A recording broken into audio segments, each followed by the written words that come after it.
Donc, Shalom les Koulam, nous sommes ici donc en Suisse où je suis revenu d'urgence du fait d'un décès et nous avons vu la gloire de Dieu vraiment manifestée puisque il s'agissait d'une personne qui farouchement a résisté à Dieu pendant toute sa vie et qui au final, à travers une œuvre très très puissante d'amour de la part du Seigneur, a fini par se laisser convaincre et ensuite, quelque temps après, elle est décédée. Et donc, cette personne, m'ayant demandé d'être présent, pour des raisons X, Y, Z, que je ne vais pas énumérer ici, eh bien, je lui ai promis d'être là pour son agonie. Je suis donc venu et nous avons vécu là quelque chose d'une grande, grande beauté, d'une grande puissance. Si la famille le permet, peut-être que je donnerai un jour le témoignage de ce qui a été vécu là, pour le mettre sur le site, parce que c'est vraiment très beau. Mais ce n'est pas le message de ce matin. Ce matin, donc, nous lisons un passage dans Luc au chapitre 4, et je donne tout de suite le titre pour mon frère Samuel qui va placer tout ça sur le site. Donc, il va s'agir de l'appel authentique, l'appel au service du Seigneur. On va un peu réfléchir à ce que cet appel, parce qu'il est très mal vécu, me semble-t-il, aujourd'hui. Je reçois sans arrêt des mails et des commentaires sur le site de gens qui se rendent compte qu'il y a aujourd'hui toute une série, il faut bien dire, de ministères qui posent plus de problèmes que d'être convaincants finalement, même s'ils ont un appel de Dieu. Je voudrais ici tout de suite vous dire qu'il y a beaucoup de gens qui ont un appel de Dieu, mais qui le vivent mal, qui rentrent mal dans leur appel. Or, on ne rentre pas dans un appel au service du Seigneur comme on rentre dans une boulangerie, mes amis. Il s'agit de toute autre chose. Et il faut avoir l'intelligence d'y réfléchir. Alors, ce matin, on va en parler. Donc, le titre sera « L'appel authentique et le feu étranger que nous pouvons apporter dans la maison du Seigneur en croyant servir le Seigneur ». Donc, je vais établir mon message sur Luc, le chapitre 4, d'abord le verset 31 à 33, et puis Luc 4, verset 1 à verset 30. Donc, on va lire à l'envers. Et ensuite, j'irai dans Parashat Shmini, oui, c'est cela, où il sera question du sort terrible qui est advenu, n'est-ce pas, quand les fils d'Aaron ont voulu apporter un feu étranger que Dieu leur avait pas commandé d'apporter sur l'autel, et bien, ils ont été tués. Ils en sont morts. Et c'est évidemment un exemple assez radical, assez extrême, mais je voudrais vous prévenir d'emblée que si vous jouez au service du Seigneur, alors que votre appel n'a pas été établi par le Seigneur au bon moment, ou bien si vous allez trop vite, vous amenez un feu étranger et la mort s'installe. Alors c'est peut-être pas la mort physique, mais ça peut être une espèce même de mort spirituelle, n'est-ce pas, qui va faire que vous allez vous égarer, par exemple, dans les fausses doctrines.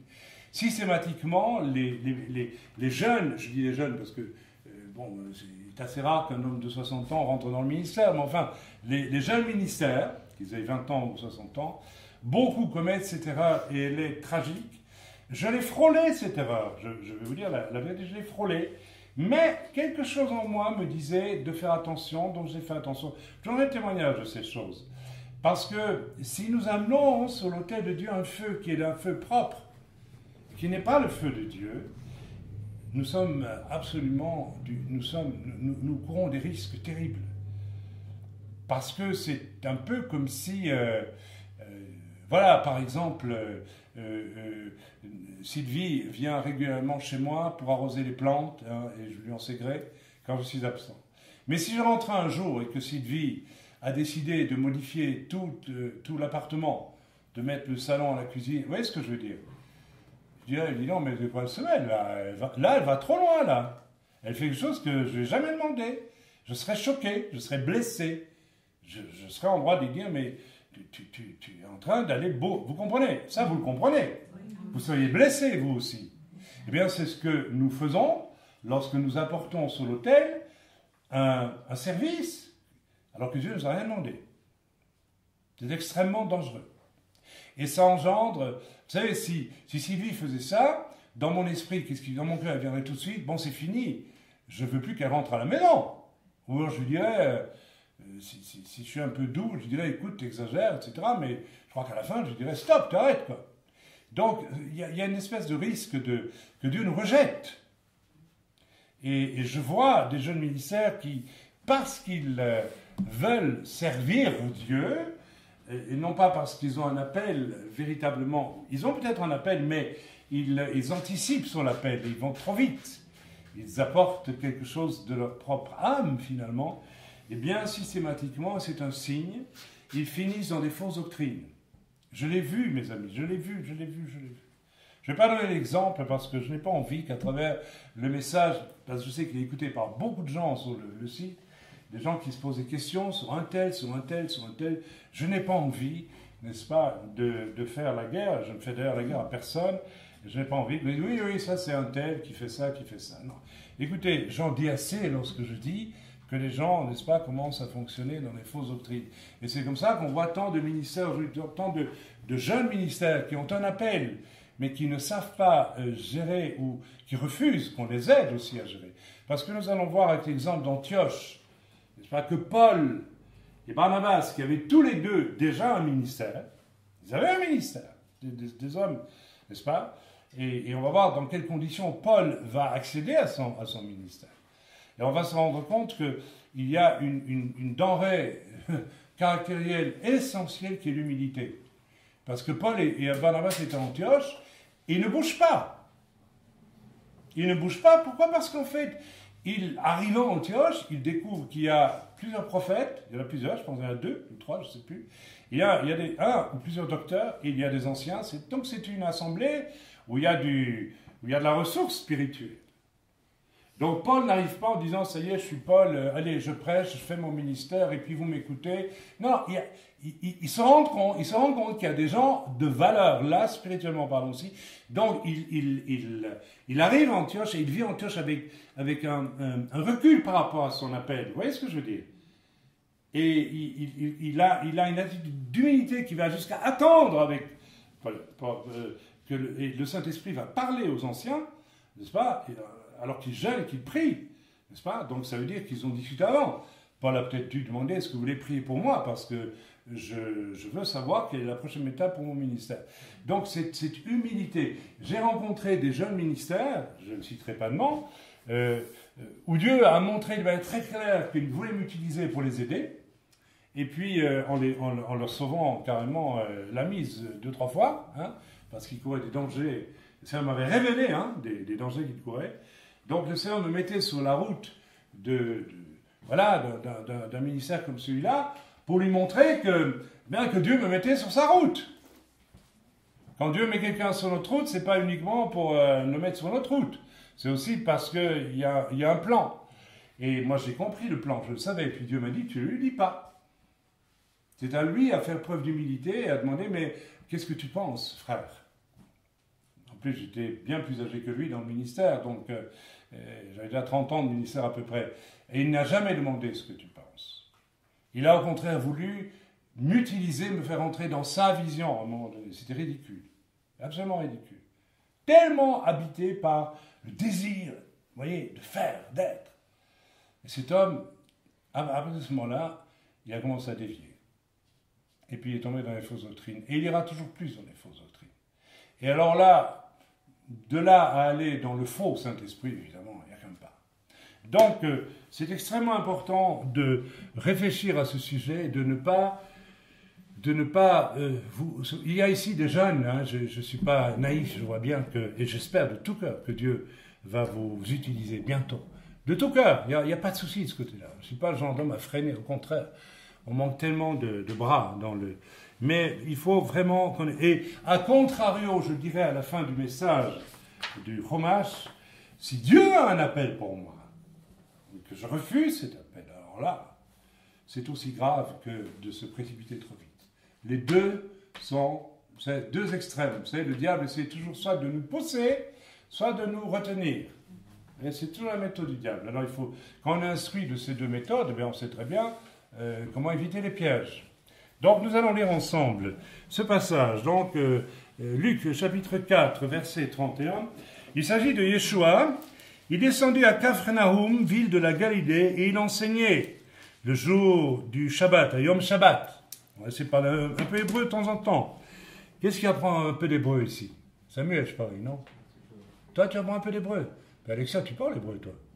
Pas mal, un petit peu. T'as oublié. Ok. On était frappé de sa doctrine car il parlait avec autorité. Alors ça, c'est très important. Le ministère vraiment établi par le Seigneur dans le temps de Dieu a une autorité. Il connaît son autorité aussi. D'accord? C'est très important. Donc, si vous ne jouez pas à essayer d'avoir de l'autorité, c'est quelque chose qui vous habitera quand vous serez vraiment à la place que Dieu a pour vous, dans le temps que Dieu a pour vous.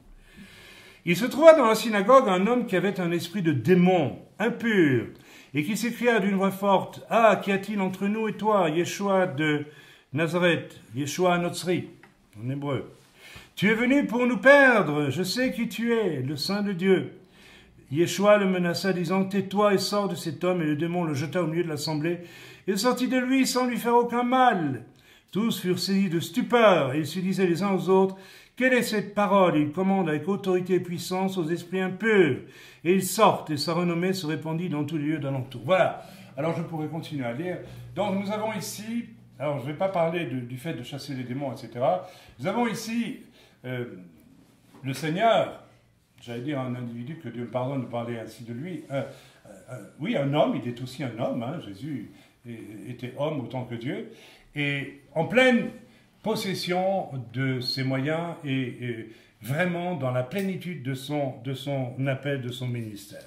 Alors, si nous lisons un peu plus tôt au chapitre 4 maintenant, nous allons voir du verset 1 à 30 qu'il y a une période qui précède cette plénitude et ce fait de rentrer dans l'appel. Alors, on connaît tous, n'est-ce pas, cette période, c'est quand Jésus va aller au désert où il va être tenté, il va jeûner, il va prier.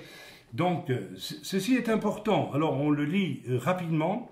Yeshua, rempli du Saint-Esprit, du roi HaKodesh, revint du Yarden et il fut conduit par l'Esprit dans le désert. Vous voyez, donc Jésus rempli du Saint-Esprit. Vous voyez, mais il ne rentre pas encore dans la plénitude de son ministère. Là. Vous voyez, vous pouvez être rempli du Saint-Esprit, mais ce n'est pas pour autant que vous avez un appel au service du Seigneur. Alors le service, il y a beaucoup de... J'aimerais m'arrêter tout de suite sur le fait que quand je dis service, je ne pense pas seulement à des ministères, aux 5 ministères, je pense à n'importe qui. Quelqu'un qui a reçu une vision particulière dans l'intercession, il a un appel, c'est un appel. C'est pas quelqu'un qui a reçu un diaconat, c'est un appel. Il faut y rentrer. Et contrairement à ce qu'on croit, beaucoup de gens qu'on nomme diacres ne sont pas en position d'être des diacres. Parce que quand vous lisez les exigences dans les Bibles concernant les diacres et les diaconesses, on en est loin. Un diacre doit être rempli du Saint-Esprit, etc., avoir une vie réglée, etc., sobre, etc., etc. Donc, bien, on continue. Donc, il ne mangea rien durant ces jours, donc pendant 40 jours. Il fut tenté par le diable pendant 40 jours. Et il ne mangea rien durant ces jours-là. Et après qu'ils furent écoulés, il eut faim. Je ne sais pas si vous imaginez ce que ça signifie que, voilà, ici il est dit que Jésus ne mangea rien. Je pensais moi qu'il était resté sans boire aussi, je n'en suis pas sûr. Il faudrait peut-être aller voir dans les autres évangiles. Mais en tout cas, il ne mangea rien. Et ne rien manger dans le désert, j'imagine qu'il était dans le désert de Judée, c'est ça? Oui, donc il revient du Jourdain et il a bifurqué vers la mer Morte. Et il est allé quelque part, pas loin probablement de Masada, là-bas, dans ce désert-là. Je le connais, ce désert. C'est implacable, c'est vraiment... c'est extrêmement chaud le jour et c'est très froid la nuit. Amen. Donc, imaginez 40 jours. Alors, pourquoi est-ce qu'il va 40 jours là? Eh bien, tout simplement pour être testé par Dieu. Jésus a été testé. Autrement, pourquoi croyez-vous que le diable est venu le tenter? Dieu aurait pu dire, évitez ça. Bon, voilà, c'est mon fils, c'est mien... etc., etc. Mais non, il va être testé. La suite, vous la connaissez, Jésus va réussir les tests. Mes amis, Si nous devons remplir une mission pour le Seigneur, avoir un appel, il nous faut aussi réussir certains tests. Si vous êtes appelé, je ne sais pas moi, à être parachuté pendant la dernière guerre mondiale en Allemagne en tant qu'espion anglais, vous devez, d'abord vous alliez dans un camp d'entraînement où vous faisiez toutes sortes d'exercices physiques, hein, et puis vous deviez, on vous apprenait l'allemand, et puis vous étiez testé. Alors, par exemple, au moment de monter dans l'avion, lors d'un exercice, on disait « Good luck, boy !» et vous vous retourniez et vous disiez « Yes, thanks !» Ah, waouh, mais il fallait répondre en allemand. Vous voyez, c'était testé. On teste, il faut tester. Aujourd'hui, on ne teste plus rien du tout. On dit à tout le monde « Reste dans ton fauteuil, attends, tout est bien, tout ce qui va venir vers toi. » Mais ce n'est pas vrai, mes amis. Si nous avons une mission à remplir, nous serons testés. Nous serons testés. Ici, Jésus avait faim, on lui présente du pain, il dit non, l'homme ne vivra pas de pain seulement. Hein. On lui dit, voilà, alors vous serez testé. Vous préférez votre bagnole ou vous préférez le Seigneur? Vous préférez votre confort dans la fondue suisse ou bien vous préférez peut-être, voilà, y aller. Hein. Donc, alors on vit ici les tests, on les rate. Mais Jésus a été testé et ceci est extrêmement important. Jésus aussi s'est préparé. Mes amis, il y a une préparation. Nous n'avons jamais oublié ça. Quand nous pensons à Yeshua, nous n'oublions quand même pas que à l'âge de 13 ans, 12 ans et demi plutôt, il est monté à Jérusalem avec ses parents à l'époque de Pessah. Et Yeshua, pour sa bar mitzvah, donc vous savez ce que c'est que la bar mitzvah, je n'ai pas besoin de vous l'apprendre. Et ses parents l'ont perdu, parce qu'il est resté dans le temple et il parlait avec les docteurs. Et quand ses parents sont revenus pour le retrouver, eh bien, il leur a répondu, tout d'abord, parce que ses parents lui reprochaient d'être resté en arrière, « Ne savez-vous pas que je dois être aux affaires de mon père ?» Rendez-vous compte, il dit ça à son père nourricier, Joseph, à l'âge de 12 ans, alors qu'il rabotait les planches avec son papa, n'est-ce pas, à Nazareth. Et puis en plus, les docteurs de la loi étaient absolument troublés par la sagesse profonde qu'avait Yeshua. Donc mes amis, ça veut dire quoi? Ça veut dire que lorsque vous venez au Seigneur, moi j'y suis venu, Dieu m'a fait des révélations sur des problèmes d'ordre métaphysique qui me questionnaient beaucoup avant ma conversion. Et puis donc ma sagesse a augmenté. Et c'est vrai que... Mais est-ce que c'est pour ça que j'ai un appel? Est-ce que c'est pour ça que je dois rentrer dans mon appel? Non, Yeshua, à 13 ans, avait une sagesse sublime, et pourtant, il a attendu encore 20 ans avant de rentrer dans son ministère. On connaît d'autres exemples. Moshe avait 40 ans quand il s'est enfui d'Égypte, et il a attendu 40 ans dans le désert avant que Dieu ne décide de l'utiliser, comme vous le savez. Ceci est extrêmement important, mes amis. Ok, et en plus... N'est-ce pas? Il a vécu sa bar mitzvah, donné Yeshua, au moment de Pessah. Or, Pessah, pour lui, c'était une date très particulière. Parce que je crois que l'Esprit de Dieu devait déjà lui dire, Pessah, ça sera la conclusion de ton existence sur la terre. Ça sera la fin de ton ministère. Ça sera la partie la plus importante de ton ministère. Parce que finalement, la partie la plus importante du ministère de Yeshua, c'est quoi? C'est quand il meurt sur la croix, mes amis, et qu'il nous sauve. C'est aussi tout un message, ça. La partie la plus importante de ta vie, ce n'est pas d'être rempli du Saint-Esprit, de tout ça, de dons, de sagesse, de que sais-je. Il y a 3 choses qui subsisteront, nous dit l'apôtre Paul dans l'Épître. Au quoi? Très bien. Et la plus grande de ces choses, c'est l'amour. Mais l'amour pour les autres, pas pour soi. Hein. Il y en a qui confondent. Hein. C'est toujours l'amour pour moi, ma petite personne. N'est-ce pas? Mon bien-être, c'est très important. Misérable. La partie la plus importante du ministère de Yeshua, c'est l'amour exprimé parfaitement. Et l'amour produit toujours des miracles. Regardez la preuve. Dieu m'a dit d'aller aimer un vieux bonhomme qui était même hostile à mon égard, jusque-là. Bon, je ne veux pas me vanter, c'est pas ça du tout, mais je suis quand même fier d'avoir vécu cette expérience. Je suis fier. Parce que sans parole, sans discours, sans rien de religieux, rien, choum dava, l'amour a vaincu son cœur et l'a sauvé. C'est l'amour du Seigneur. Vous voyez, est-ce que nous sommes prêts à des choses comme celle-là? Il n'y a rien de gratifiant là-dedans. n'étais pas sur une estrade en train de pratiquer des dons ou que sais-je d'autre, en train de prier, en train de chasser le démon comme je l'ai fait. Non, ça c'est une œuvre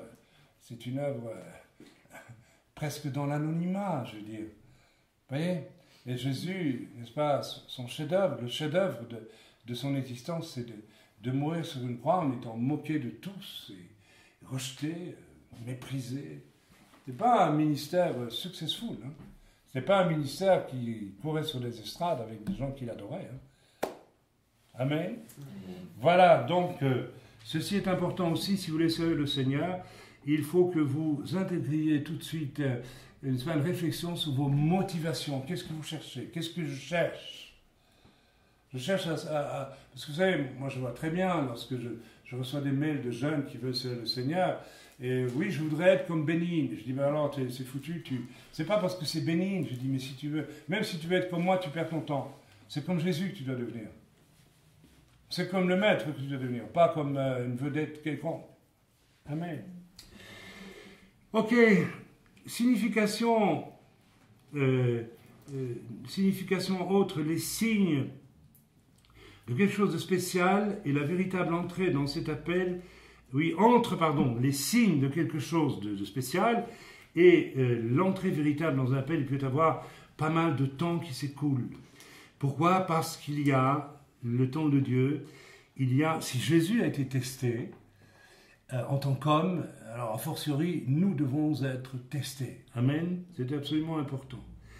Il y a la nécessité aussi du brisement, le brisement le plus profond possible. Et le brisement, bien c'est tout simplement lorsque, n'est-ce pas Samuel, lorsque tu as été brisé, toi, hein?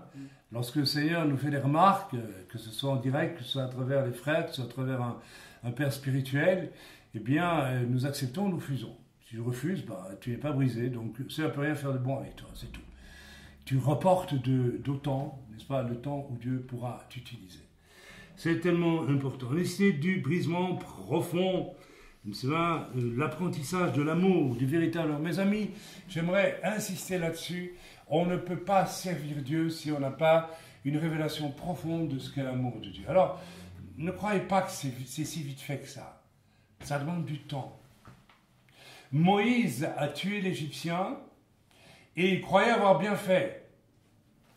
Et puis, qu'est-ce qui manquait à Moïse? Il manquait l'amour. Il lui manquait l'amour.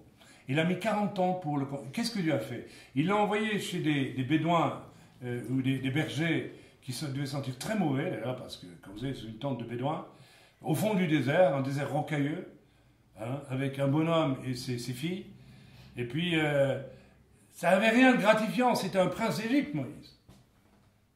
Et Dieu, pendant 40 ans, l'a mis dans cet endroit où il n'y avait rien pour lui de très gratifiant.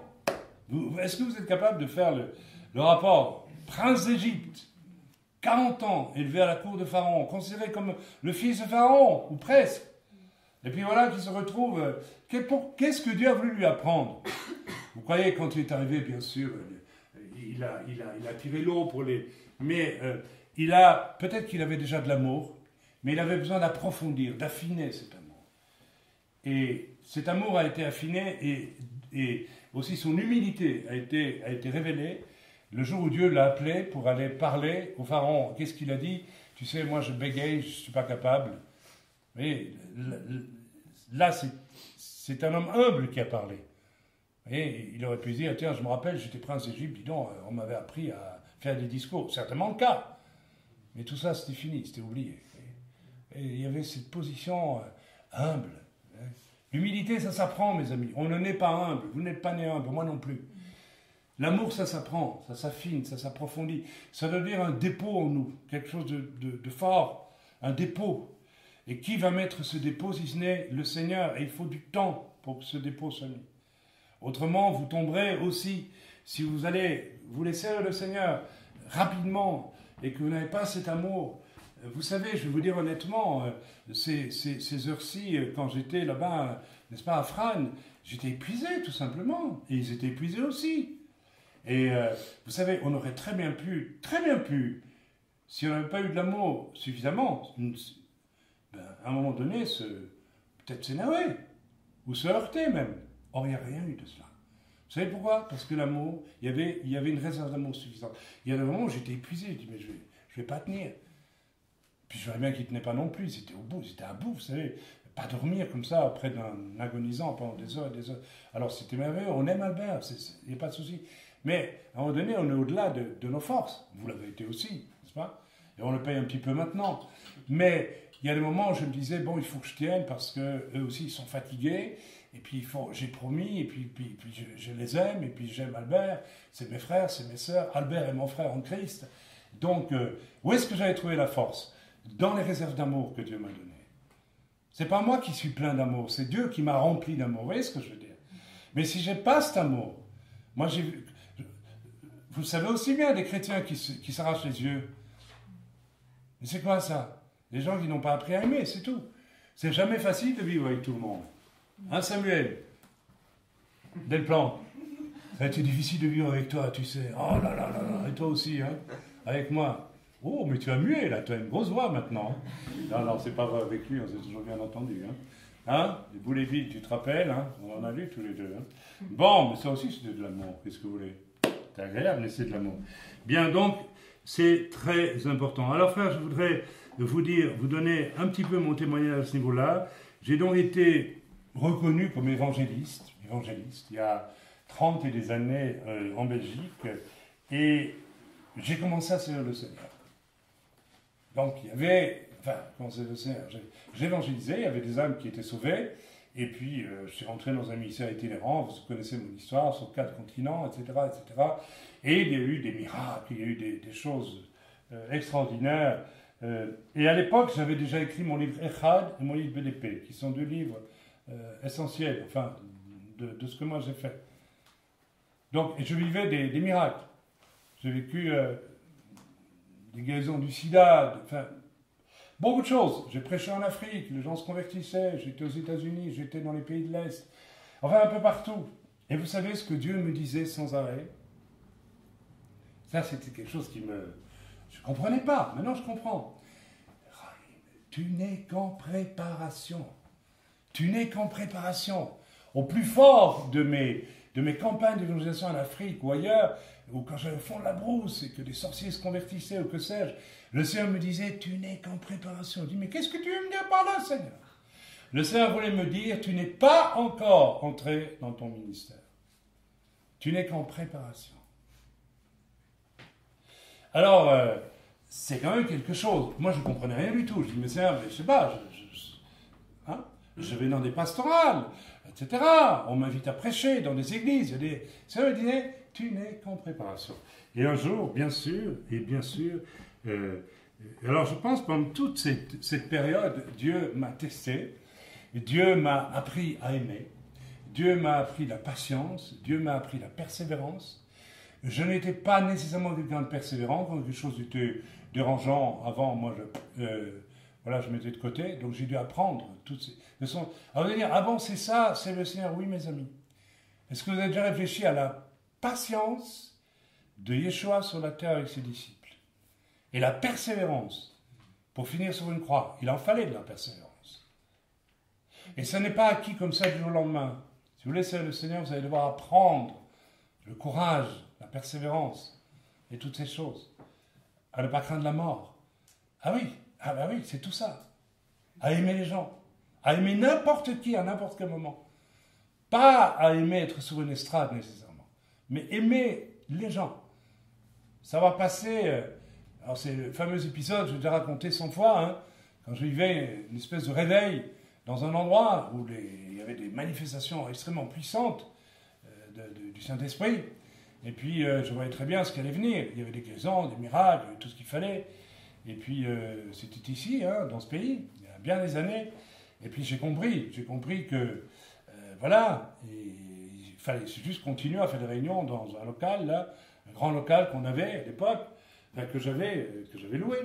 Et puis les gens, ça m'a dit, tu sais, si tu continues comme ça, avec les dons que tu manifestes, les miracles et tout ça, les gens vont venir de partout, et même d'ailleurs en Europe, ils viendront. Tu vas devenir une vedette. Qu'est-ce que tu fais? Ça m'a dit, qu'est-ce que tu choisis? Il m'a dit, les dons que je t'ai donnés, je ne peux pas les reprendre, mais je veux savoir ce que tu veux, toi. Alors je dis, Seigneur, oh là, il y a un piège là, il y a quelque chose que je dois comprendre. Alors j'ai compris que Dieu me disait, tu veux être une vedette? Tu peux, si tu veux, tu choisis. Mais moi, j'ai autre chose pour toi. Et bien sûr, vous connaissez la suite. J'ai choisi d'aller prêcher, n'est-ce pas, le week-end d'après, et puis ça a été fini, je ne suis plus revenu, n'est-ce pas, pour ces grandes réunions, pour 3 ou 4 vieilles femmes qui pleuraient après ma venue dans le fond de la France depuis des mois et des mois et des mois. Alors, vous voyez, c'est ça aussi, n'est-ce pas? Pour servir le Seigneur, il faut avoir ce détachement profond par rapport à bien des choses. Alors, quand est-ce que je suis rentré dans mon ministère? Alors, je vais vous troubler. Puisque j'ai été reconnu par la suite, n'est-ce pas, et finalement comme apôtre, alors je ne me suis jamais proclamé apôtre, mais des frères, à plusieurs reprises, pendant les années qui ont à peu près les 6-7 ans qui ont précédé l'expérience que j'ai vécue, eh bien, m'ont dit, on sent venir un ministère apostolique. Bon, ok, c'est bien. Et puis, dans une rencontre de serviteurs de Dieu à Gap, en France, ça a été reconnu, n'est-ce pas, par plusieurs qui étaient là et qui ont prié pour moi. Bien, mais c'est pas, encore une fois, c'est l'Église qui reconnaît les ministères, mais c'est quand j'ai vécu cette fameuse expérience où le Seigneur m'a emmené au ciel. Vous savez, je vous l'ai déjà raconté, et où le Seigneur, alors que j'étais un homme complètement brisé, complètement découragé, et brisé. Plus brisé que ça, tu peux pas. Hein. Brisé de chez brisé, comme on dit maintenant, c'est ça? Absolument brisé, et puis prêt à mourir, parce que j'ai été découragé par toutes sortes de choses. Et c'est là que le Seigneur m'a appelé à lui, et avec cette expérience du gros diamant qu'il a poussé dans mon cœur. Eh bien, c'est là, je l'ai compris ensuite, que mon ministère a vraiment été, vous voyez, étant donné que le ministère apostolique, un des critères pour moi du ministère apostolique, et c'est biblique, c'est qu'il a vu le Seigneur, personnellement. Le mandat vient de Dieu. Il ne peut pas venir des hommes. On n'établit pas un apôtre pas parce qu'il a fait des études pour être apôtre. C'est pas comme ça. C'est Dieu. Et il en est le même pour chacun de nos appels. C'est le Seigneur qui va finaliser, n'est-ce pas, la chose. Ensuite, l'Église, ou peut-être un peu avant, l'Église reconnaît, parce qu'elle a l'esprit, elle reconnaît, elle voit l'émergence de votre appel. N'est-ce pas? Donc c'est très, très important. Alors voilà, je vous ai donné des choses qui sont importantes. À partir de là, d'ailleurs, quand je suis redescendu sur terre, exactement comme dit Paul, hein, je ne sais si c'était dans mon corps ou hors de mon corps, tout le monde m'a dit, mais Chaim, tu as changé, tu n'es plus le même. On ne te reconnaît plus. Il y a quelque chose de tout à fait différent qui est apparu. Et c'est peut-être à partir de là, je ne dis pas que tout ce que j'ai vécu avant n'était pas de Dieu, mais c'était pas... J'étais en préparation. Dieu me disait sans arrêt, tu n'es qu'en préparation. Et je considère que mon ministère, j'y suis vraiment rentré, donc au fond, peu de temps avant de débarquer ici, 2 ans à peu près avant de venir dans ce pays, et puis de faire aussi l'Aliyah en Israël. Donc j'ai une longue période de peut-être, attendez, on va réfléchir, j'ai 30, ma femme elle a bonne mémoire des dates, des années, j'ai 34 ans de ministère, c'est ça? Et je suis arrivé ici il y a combien d'années? Fin 2003, donc 13 ans. Il y a 13 ans. Donc j'étais en préparation pendant 20 ans. 22. Non, mettons 2 ans avant, pendant 18 ans. 18 ans de préparation. Vous savez, l'apôtre Paul est allé 3 ans dans le désert d'Arabie avant de... Et Paul n'a été reconnu vraiment dans son ministère, je pense, c'est 14 ans après, lorsqu'il est monté à Jérusalem. Il avait déjà reçu la révélation du mystère de l'Église. C'est pas... Vous savez, à ce moment-là, l'Église était un mystère. Parce que Paul était juif, tout le monde était juif. Dans, tous ceux qui avaient accepté Yeshua, qui avaient connu Yeshua, qui avaient compris qu'il était le Sauveur, eh bien, étaient juifs. Donc Paul avait reçu, et pourtant, ce n'est que 14 ans après que Paul va, n'est-ce pas, exposer, et en exposant, n'est-ce pas, le mystère de l'Église aux frères à Jérusalem, Pierre et Jean, je pense, ou Jacques, je ne sais plus, eh bien, c'est là qu'ils vont reconnaître son ministère. Vous voyez? Et puis, quelques temps après, il se retrouve encore à Antioche. Et là, ou alors c'est un peu avant, je ne sais pas, je vérifie. Non, je crois que c'est un peu après. Et Antioche, encore, il a une attitude de grande humilité, de dépendance par rapport à... Il n'y a jamais ce côté « j'affirme mon ministère ». Vous savez, quand Paul est calomnié, il est accompagné... Ça, toute cette période où Paul est accompagné de gens qui le calomnient, c'est aussi parce que Dieu veut faire une œuvre dans sa vie. Parce que, vous savez, c'est le test. Hein, quand on vous calomnie, d'abord, vous voulez vous défendre. Et puis Dieu vous dit, mais si je le permets, c'est qu'il y a une raison. Hein, c'est l'histoire de Shimei qui accompagne le roi David et qui le maudit. Et puis David dit, laissez-le faire. Si Dieu le permet, c'est que Dieu a une raison pour le faire.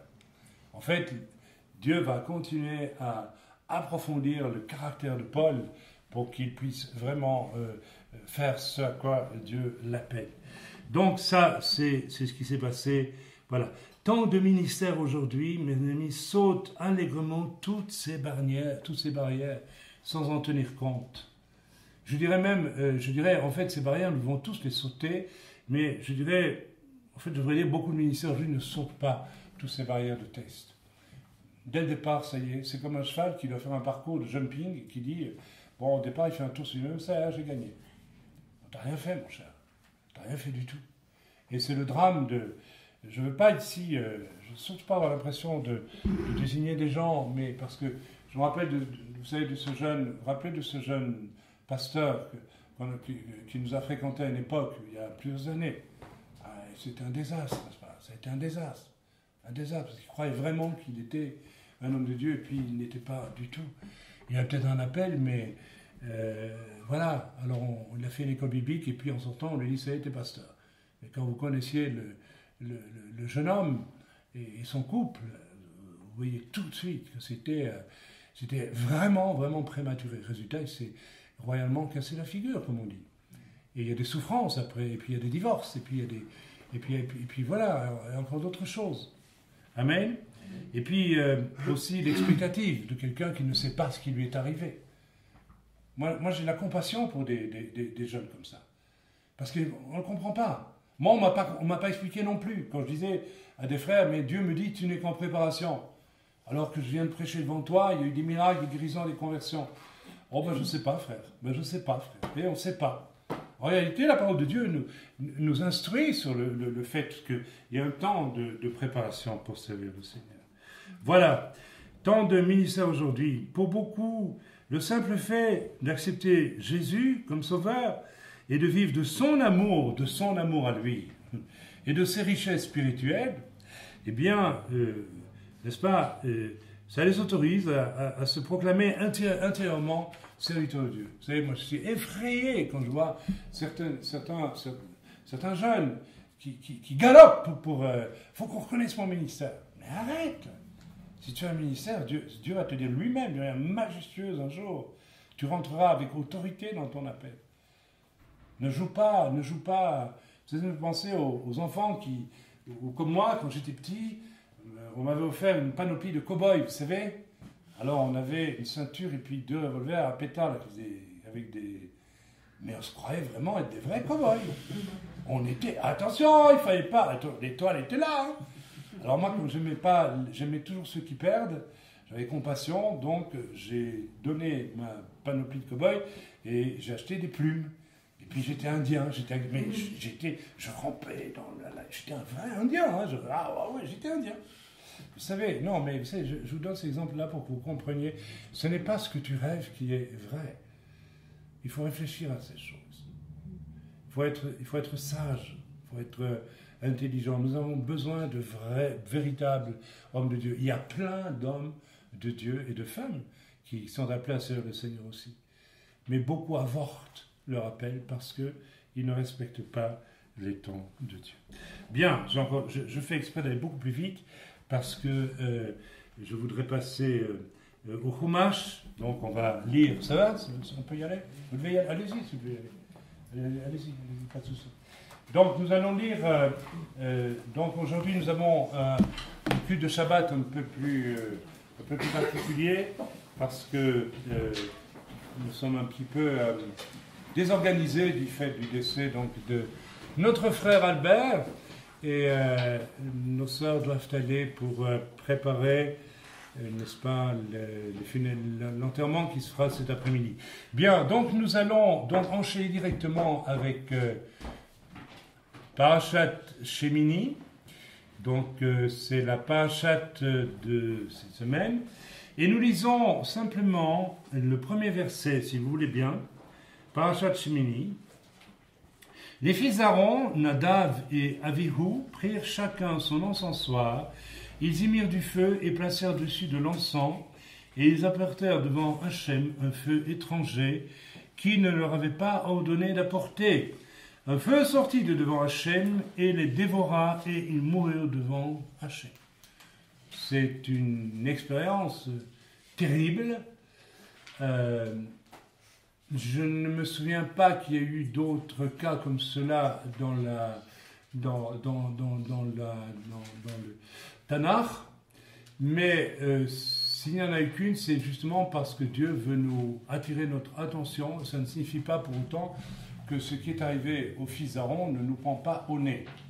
Je vous l'ai dit tantôt, les gens qui rentrent inconsidérément dans un appel qu'ils ont, c'est-à-dire avant que le terme choisi par Dieu, donc il vaut mieux y rentrer à la limite en reculant qu'en se précipitant, parce que si tu avances en reculant, de toute façon, Dieu saura rattraper les choses et te pousser là où il te veut, de toute façon, mais jamais en se précipitant par les œuvres de l'âme, du désir. Ça, c'est quelque chose de dangereux. Et quand on le fait, comme je vous donnais l'exemple tantôt de cet homme, Dieu m'a mis sur sa route comme un père spirituel pour l'aider, pour l'encourager, pour rentrer vraiment dans son appel, mais eh bien, il n'en a pas voulu, manque d'humilité, manque de conviction que j'ai un appel. Vous savez, c'est tellement grossier par moments. On voit très bien que c'est le mal qui veut prendre sa place, hein, chez beaucoup. Ça n'a rien à voir avec l'appel du Seigneur. Ça n'a strictement. Si vous êtes dans cet état d'esprit, arrêtez tout de suite. Il y en a. Je n'ai pas besoin de citer de nom, on en voit plein sur Internet. Plein, il y en a plein. C'est extrêmement dangereux. Amen. C'est extrêmement dangereux et c'est le risque, n'est-ce pas, de périr. Alors comment est-ce qu'on peut périr aujourd'hui en tant que chrétien si on fait preuve de présomption, d'orgueil et que l'on s'embarque dans un ministère avec des moyens propres, alors qu'il y a peut-être même un appel. Alors quand il n'y a pas d'appel du tout, c'est encore pire. Mais ce qui est terrible, c'est quand il n'y a pas d'appel, finalement ça tombe à l'eau très vite. Mais quand il y a un appel, c'est terrible. Parce que Dieu appelle, mais c'est vous qui gâchez l'appel, mais l'appel ne cesse pas pour autant. Vous voyez ce que je veux dire? Donc vous installez vous-même la mort dans votre appel. Et ça c'est redoutable. Exactement comme l'ont fait les fils d'Aaron ici. Alors comment cette mort va-t-elle se traduire? Eh bien par une extinction peut-être de votre... moi ce que j'ai vu, généralement, c'est les fausses doctrines qui arrivent. Donc l'égarement arrive. Un des domaines où l'égarement arrive très vite, parce que vous voyez, quand on se précipite pour aller de l'avant alors qu'on n'est pas prêt, on court des risques. On n'est plus protégé non plus. On n'est pas protégé. Vous savez, avec ma panoplie de cow-boys, si j'étais allé au Far West, je n'aurais pas tenu très longtemps quand j'étais enfant. J'avais beau me croire un cow-boy, je n'aurais pas tenu 5 minutes. Vous voyez ce que je veux dire? Donc c'est la même chose. Si vous avez un appel et que vous y rentrez avec vos propres moyens, que vous mélangez même les deux, vous allez vous égarer à un moment donné. Un des tests réguliers, c'est le test de l'orgueil spirituel, quand les gens s'attaquent au problème de la Trinité. Là, c'est systématique. C'est le piège que l'ennemi va tendre aux gens. Quand vous voyez quelqu'un qui tombe dans ce discours branhamiste, en disant que seul Jésus est Dieu, Père, Fils, vous pouvez être certain que vous avez un ministère qui s'est égaré. C'est quelqu'un qui est rentré dans son appel avec des moyens humains mêlés de choses de Dieu. Et là, c'est très dangereux. Et finalement, ça... Le fer et l'argile se mêlent là aussi. Très important. Ok? Alors, j'ai vu ça plusieurs fois dans mon... Je me rappelle toujours de l'Assemblée de Dieu, où j'ai grandi pendant 1 an et demi, 2 ans, en Belgique, avant de partir pour une autre région. Eh bien, il y avait, je me souviens toujours, il y avait un jeune homme qui était soutenu, c'était une famille italienne. Vous savez, les familles italiennes, le fils aîné, c'est l'emblème, etc. C'est très macho. Et donc, la famille voulait absolument, n'est-ce pas, que le fils devienne pasteur.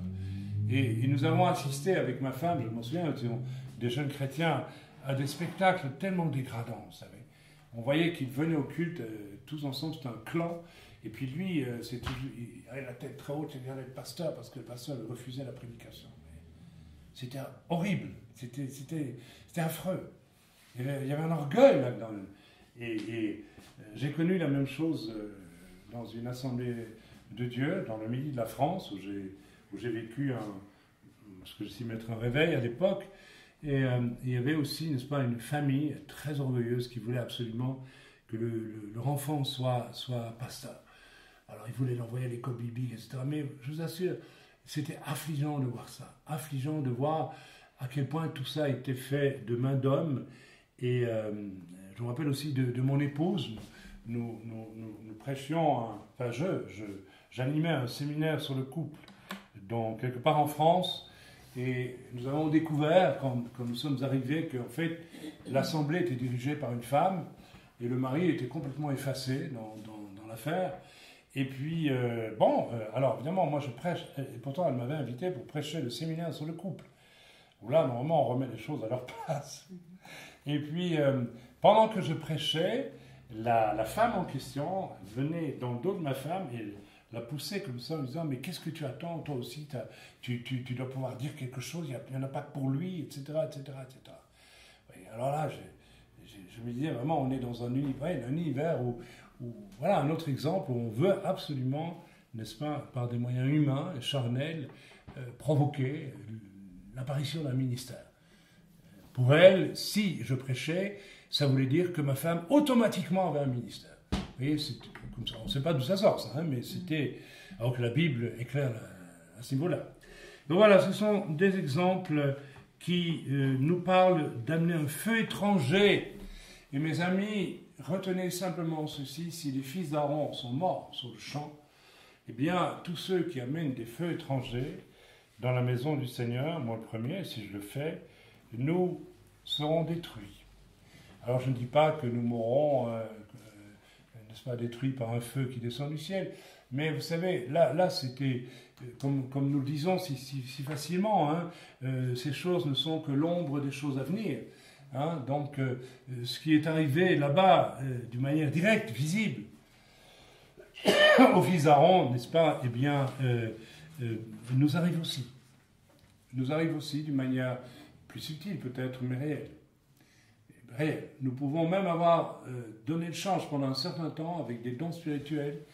Et puis, nous connaissons tous ce passage d'Écriture où certains diront « Seigneur, n'avons-nous pas chassé des démons en ton nom?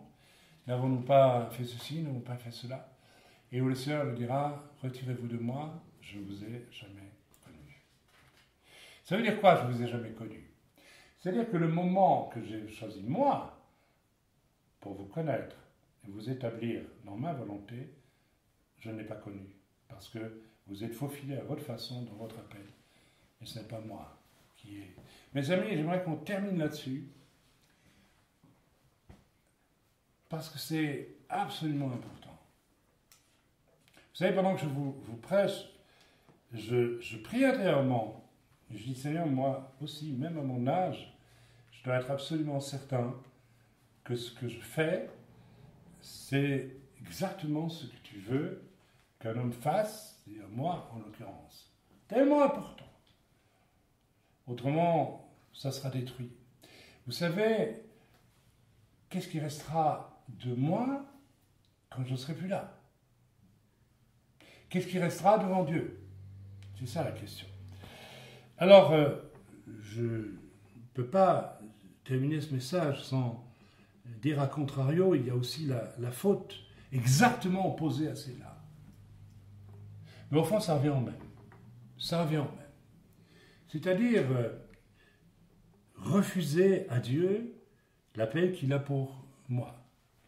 Amen. C'est extrêmement grave parce que c'est exercer une résistance en pleine face à Dieu. Et ça, c'est grave. Si j'ai un appel et que je le refuse, et je peux vous dire qu'il y a des gens qui refusent leur appel. Il y aura une destruction dans votre vie aussi. Alors, pas une destruction Et je vais vous raconter l'histoire pour terminer d'une histoire tragique, extrêmement tragique, extrêmement pénible, d'une jeune fille anglaise, c'était au siècle dernier. C'est notre pasteur qui nous racontait cette histoire, qui était un homme, il était anglais, donc attaché au réveil du Pays de Galles et à tout le sérieux de la chose.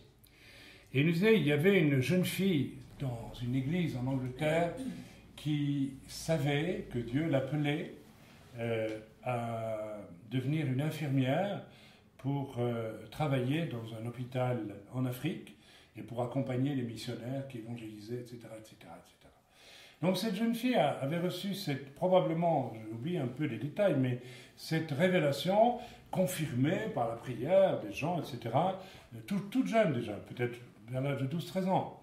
Et donc elle a opté pour des études, n'est-ce pas, d'infirmière, elle s'est préparée, etc., etc., etc. Et le Seigneur lui avait dit, bon ben voilà, le Seigneur lui a pas parlé d'un mariage, donc, le Seigneur ne dit rien, c'est tout. Très souvent dans ce domaine-là, les gens, oui mais il me semble que Dieu m'a dit, il te semble que quoi, tu n'as rien dit du tout, c'est toi qui veux que Dieu te dise. Et voilà, on a eu l'exemple avec notre frère Arnaud qui a attendu et qui est venu me trouver combien de fois. Hein, il voulait se marier, il avait envie, quoi, c'est normal. Hein, donc rassure-toi, il avait vraiment envie de se marier. Parce que il n'y avait pas de souci. Il m'en a parlé je ne sais pas combien de fois, et on priait. J'ai dit, écoute Arnaud, moi ça ne me dit rien maintenant, il faut attendre, c'est tout. Et puis si ça ne te donne pas d'épouse, eh bien tu n'en auras pas. Et, alors il y a des gens qui n'aiment pas entendre ça du tout. Il y a aussi des gens qui... Enfin bon, voilà. Et donc, cette jeune fille s'est préparée pour le Seigneur. Et évidemment, le Seigneur a-t-il testé, j'ose à peine le dire, mais peut-être quand même, un beau jeune homme, un jour, est venu à l'église, c'était un païen, et il s'est converti.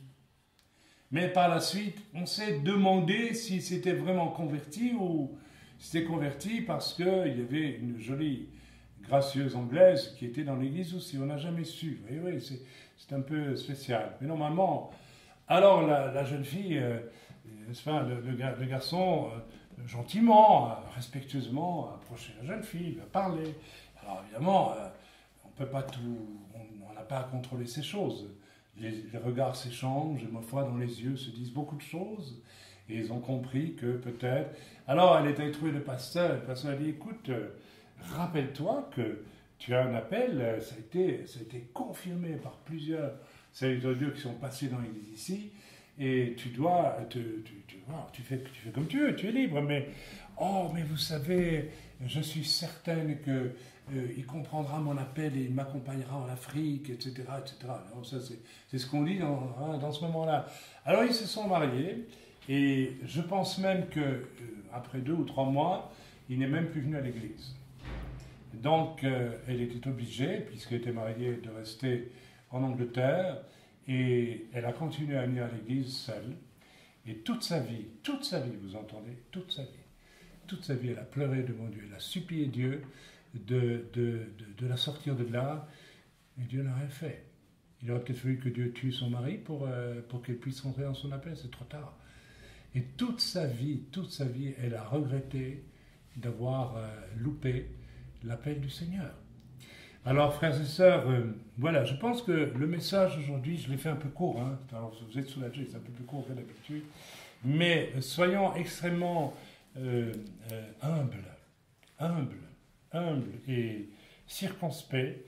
Ne soyons pas trop sûrs de nous lorsque Dieu peut-être nous révèle l'une ou l'autre chose.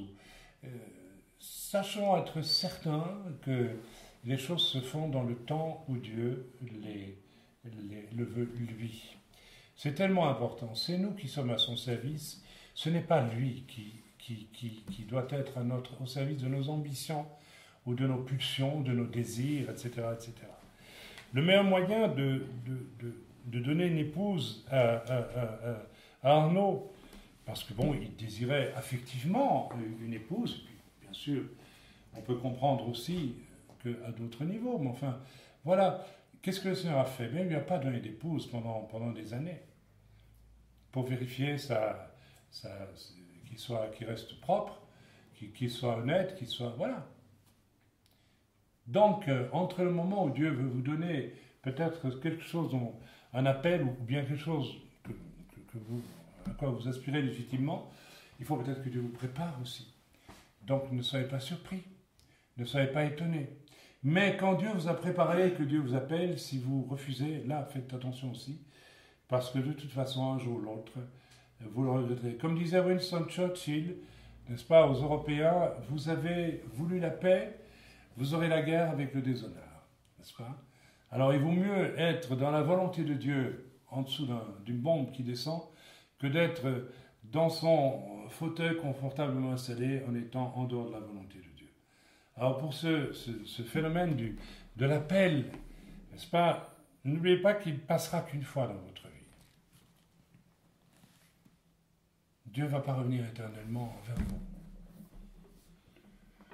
Parce que c'est une extrême impolitesse que de vouloir précipiter les choses, comme si Dieu était obligé de vous suivre dans vos désirs. C'est une extrême impolitesse aussi de refuser à Dieu ce qu'il vous demande. Dans les deux cas, on peut être impoli pendant un certain temps, mais selon l'expérience que j'ai, vous savez, le Seigneur appelle une fois, deux fois, et puis voilà.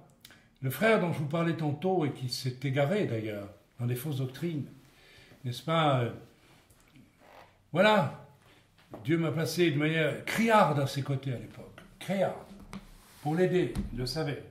Il n'a pas voulu voir la vérité. Il a vu son appel, il a vu sa personne. Vous savez, je crois que vous comprenez ce que je suis en train de vous dire. C'est même caricatural à certains moments. Il y a des moments où je me dis, est-ce que je peux encore entrer dans certaines églises? Quand je vois certains hommes de Dieu, vous savez, ils ressemblent plus à des, je ne sais pas moi, des personnages de carnaval qu'autre chose. On sent l'homme dans toute sa... Alors, il y a l'autorité que Dieu vous donne, et il y a l'autorité que vous fabriquez, par orgueil, n'est-ce pas, par envie, par désir. Alors voilà, tu vois Samuel, ce qui t'attend, hein? Voilà, je sais que tu as un appel, mais il faut y rentrer progressivement. Tu n'as pas encore fini ta formation. Ça ne dépend pas de moi. Moi je ne demanderai pas mieux tout de suite. Hein. C'est clair. C'est la même chose pour chacun. Et j'ai vu aussi, je peux vous dire, des gens appelés qui ne sont pas rentrés dans leur appel, y compris dans ma propre famille. Eh oui. Ah ben oui, Chantal, qu'est-ce que tu crois? Parce qu'on est fils de serviteurs, qu'on est privilégié, on a le même tarif que tout le monde. Hein. Voilà. Donc, alors on peut toujours se repentir, on peut toujours en tout cas faire attention. Alors, faites attention à ce que vous faites. C'est à Dieu que vous rendez compte, pas à moi. Vous savez, moi, j'ai rien à vous reprocher. Non, j'ai rien à vous dire, si ce n'est que si je suis un outil de la part du Seigneur pour vous aider, ben, tant mieux, c'est bien. Et puis on s'aide les uns les autres, de toute façon. On s'épaule tous. Même moi, vous m'épaulez aussi, largement même. Donc, Père éternel, dans le bon nom de Yeshua, nous te remettons, Seigneur, le cœur, l'esprit, l'âme, surtout, de tous ceux qui écouteront ce message, afin, Seigneur, qu'ils choisissent la bonne mesure d'humilité, de sagesse, qui, Seigneur, fera en sorte qu'ils ne rateront pas le coche pour, Seigneur, rentrer dans cet appel que tu as pour eux. Seigneur, nous avons tous un appel à quelque chose, que nous soyons appelés au ministère, que nous soyons appelés à être diacres, diaconesses, soyons appelés, Seigneur, à être des témoins de Yeshua autour de nous, que sais-je, des hommes et des femmes de prière. Seigneur, nous avons tous un appel. Et Seigneur, il nous faut y rentrer de manière adéquate. Je te prie que ce message qui est court ce matin puisse, Seigneur, faire en sorte d'aider tous ceux qui l'écouteront afin d'y rentrer de façon adéquate. Dans le bon nom de Yeshua. Amen. J'ai à cœur de vous... Je n'avais pas terminé. J'ai vraiment à cœur de terminer avec la Haftarah. Donc, on lit un paracha, et la Haftarah qui correspond, Haftarah Shemini, correspond complètement, n'est-ce pas, à la paracha. Et on peut lire ensemble, donc c'est dans Samuel 2, chapitre 6. Et nous lisons depuis le verset 1er, donc 2 Samuel, Alors c'est une histoire remarquable, hein, qu'on connaît tous, exactement la même chose, en gros, que ce qui est arrivé au fils d'Aaron. C'est l'histoire de Uza. Alors on va lire rapidement. David rassembla à nouveau tous les notables d'Israël, 30 000. David se leva et s'enfuit avec tout le peuple qui était avec lui, de Baal et Juda, pour en faire monter l'arche de Dieu qui portait le nom de Hachem. Vous savez, ce qui est intéressant, c'est que l'arche ici, en fait, ça symbolise l'alliance de Dieu avec Israël. C'est ça l'arche. D'ailleurs, et quand Israël marchait selon les plans de Dieu, ils avançaient avec l'arche et ils avaient la victoire. Vous voyez, il n'y a pas de hasard. Vous comprenez? Essayez de comprendre ici. C'est très important. Alors, on ne va pas rentrer dans les détails de ce qu'il y avait dans l'arche, mais on va juste garder cette image. C'est le signe de l'alliance. C'est le signe. D'ailleurs, les tables de la loi se trouvaient dans l'arche, la verge d'Aaron qui avait fleuri et la manne. N'est-ce pas? Ce sont trois types de trois. Mais on ne va pas rentrer dans les détails. Mais retenez que cette arche était typifiée, finalement, quelque part, la marche du peuple d'Israël dans son alliance. C'est extrêmement important. Voilà. Alors, on continue la lecture. Voilà. L'arche de Dieu qui portait le nom de Hachem. Donc l'arche portait en plus le nom de Hachem. Et nos vies aussi, n'est-ce pas, doivent porter le nom de Hachem. Et si j'y amène un feu étranger, ou bien si je refuse d'y apporter ce qui revient à Hachem, je suis un voleur. Ça va engendrer la mort dans ma vie. C'est impossible autrement. Et si j'y apporte par présomption des choses que Dieu ne m'a pas demandé d'apporter, mais j'ajoute mon nom au nom de Hachem sur l'arche. Mais pour qui je me prends? C'est exactement l'état d'esprit de beaucoup de gens aujourd'hui. J'ai honte, je suis effrayé quand je vois ça. Je vois ça. Béni soit le Seigneur qui donne aux hommes un peu plus âgés un peu de sagesse. Mais quand je vois ça, je dis, mais c'est pas possible, mais qu'est-ce qu'ils font? Pour qui se prennent-ils? Pourquoi font-ils des choses? Pourquoi ajoutent-ils leur nom au nom de Dieu sur l'arche? Il y avait juste le nom de Dieu, Hachem, c'est tout. Maître des cordes qui trône sur les kérouvim. On en a parlé des kérouvim tous ces temps-ci. Les chérubins. Les chérubins qui représentent l'innocence la plus absolue. Les chérubins qui gardaient... Lucifer était un chérubin qui gardait le jardin d'Éden. C'était un des archanges les plus innocents, le symbole même de l'innocence qu'il avait. Et c'est pour ça qu'on ne peut pas prier pour son salut, parce que quand l'innocence à ce point-là s'est fourvoyée, vous savez, c'est plus possible. C'est plus possible, c'est tout. On installa l'arche de Dieu sur un chariot neuf et on la transporta depuis la maison d'Abinadab qui était à Gibéa. Uza et Ario, les fils d'Abinadab, menaient ce chariot neuf. Ils le conduisirent depuis la maison d'Abinadab située à Gibéa avec l'arche de Dieu et Achio marchait en avant de l'arche. David et toute la maison d'Israël se réjouissaient devant Hachem, avec tous les instruments de bois, de cyprès, avec les harpes, des lyres, des tambourins, des sistres et des cymbales. Ils arrivèrent jusqu'à l'aire de Nachon, et Uza élança la main vers l'arche de Dieu et la saisit, car les taureaux l'avaient fait vaciller. La colère d'Hachem s'enflamma contre Uza, et Dieu le frappa sur place pour cette erreur, et il mourut là auprès de l'arche de Dieu. Vous voyez, vous allez dire, mais c'est terrible. On pourrait même dire, mais à vue humaine, il a fait ça pour bien faire. Eh bien non, Dieu connaît le secret des cœurs. L'arche, le chariot passait dans un trou, il n'est pas dit que l'arche allait tomber. C'est pas dit. Ça c'est un petit peu comme ça. Et Uza s'est dit, ouais, heureusement, je suis là, hein, tu vas voir, grâce à moi. C'est ça qu'il y a eu dans son cœur. Autrement, Dieu ne l'aurait pas tué. Et il a mis sa main sur l'arche. Ça veut dire qu'il a ajouté ses empreintes digitales, pas son nom, mais, voyez, j'apporte quelque chose à Dieu. Je suis quelqu'un. Vous comprenez le fond du problème? Aux yeux de Dieu, c'est un scandale. C'est un scandale parce que tous sont pécheurs, sont privés de la gloire de Dieu, mes amis. Et quand Dieu nous sauve, nous ne devenons pas des gens exceptionnels. Nous devenons des gens exceptionnels pour le Seigneur, oui, à condition que nous gardions à sa place Dieu qui est Dieu et l'homme que je suis à sa place. C'est tellement important. C'est tellement important. Et vous ne devez pas chercher plus loin, n'est-ce pas, l'état d'esprit de tant et tant de chrétiens aujourd'hui qui sont conciliants avec tout. Tout va bien, tout va bien, tout va tellement bien. Et tu vas voir que tout va bien. Quand Dieu va juger tout ça. Ils arrivaient oui, etc. David fut consterné à cause de la brèche que Hachem avait percée contre Uza. Il appela cet endroit brèche de Uza jusqu'à ce jour. David conçut en ce jour de la crainte envers Hachem et il dit, comment l'arche de Hachem pourra-t-elle venir chez moi? David refusa de faire venir l'arche de Hachem chez lui dans la cité de David, et David la fit bifurquer vers la maison de Obed-Edom, le Guidéen. Alors la réaction de David, elle est extraordinaire. Lui, il se rend compte que attention, il n'est pas en colère contre Dieu, hein, même s'il dit qu'il ne comprend pas, il dit, mais qu'est-ce qui s'est passé? Mais il s'est passé que Dieu connaissait le fond du cœur de Uza, et Dieu n'a pas permis, n'est-ce pas? N'a pas permis son geste. Ce n'est pas le geste en lui-même. On pourrait l'interpréter, j'insiste là-dessus, oui, mais il a fait pour bien faire. Non, non, parfois on fait les choses pour bien faire, alors que Dieu ne demande rien du tout. Attention à ça. Est-ce que je fais du bien à mon frère parce que je veux qu'il sache que je lui fais du bien?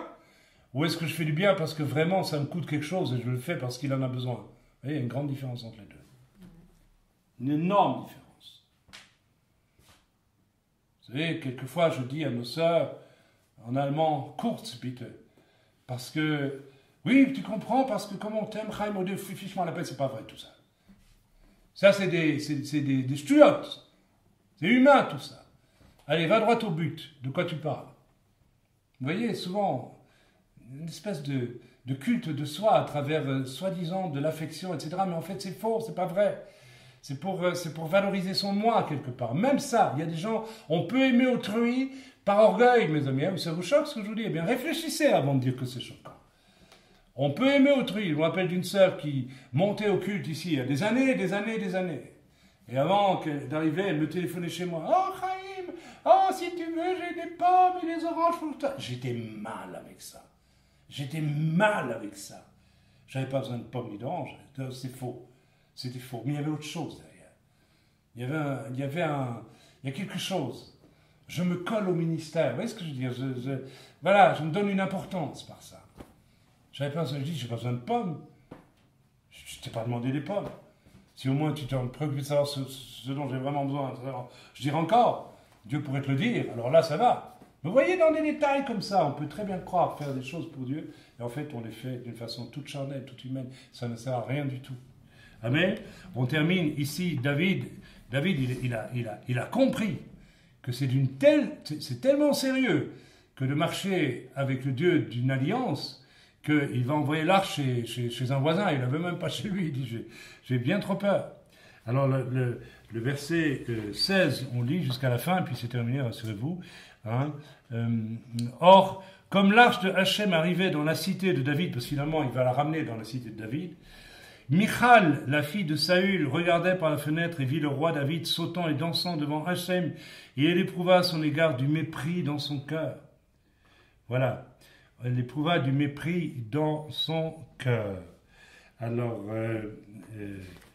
ici, nous avons bien tout simplement le type. Je vais pas m'éterniser trop là-dessus, mais parce que je vais lire un commentaire qui est dans mon chumash, mais je ne le retrouve plus. Faites-moi grâce, parce que je suis tellement fatigué aujourd'hui.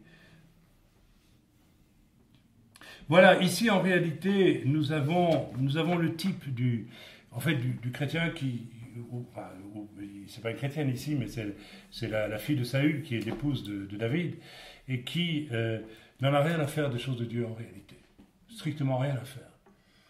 Et elle ne comprend rien du tout, parce que David, vous comprenez maintenant la profondeur de ce geste de David qui se déshabille à moitié et qui danse devant l'arche de joie, parce qu'il a compris soudain, oh là là, marcher avec Dieu, ça demande Oh là là, une grande honnêteté intérieure. Et Uza, la paix est très chère. J'ai envoyé l'arche, n'est-ce pas, parce que j'ai eu peur pour moi, et il a eu raison d'avoir peur. C'est-à-dire qu'il a pris le temps de s'examiner, de dire, mais et moi dans tout ça. Il a voulu comprendre ce qui se passait. Frères et sœurs, j'aimerais que vous acceptiez l'idée que nous devons aussi réfléchir un peu à ce que nous vivons. Pas vivre comme ces chrétiens superficiels qui d'une semaine à l'autre vivent, voilà, ils sont contents, ils ne comprennent pas le sens de leurs épreuves, ils ne comprennent pas le sens des choses qui leur arrivent. N'est-ce pas? Si vous perdez un travail, si vous êtes au chômage, etc., ne le prenez pas toujours comme une catastrophe. Demandez à Dieu pourquoi. Qu'est-ce que tu veux m'apprendre maintenant, Seigneur? Qu'est-ce que je dois découvrir?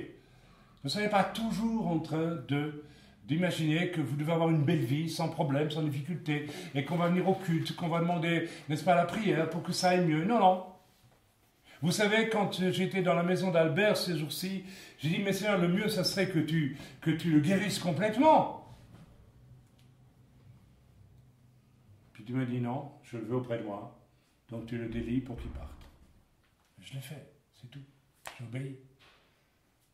Et Albert aurait souhaité de tout son cœur rester avec sa famille. Oui, il m'a jamais dit, je veux partir. Un chrétien qui a 25 ans, 30 ans de vie chrétienne, ou 15 ans, ou qui a vraiment connu une profonde effusion avec Dieu, peut dire, j'ai envie d'aller vers le Seigneur. Il peut le ressentir. Moi, je ressens ce désir. Mais un jeune chrétien qui vient se convertir ne peut pas avoir ce désir. Ok? Mais son désir aurait été de rester. Mais Dieu ne voulait pas. Dieu voulait le prendre auprès de lui. Amen. Donc, David ici a compris quelque chose. Il a compris quelque chose de solennel, de grave.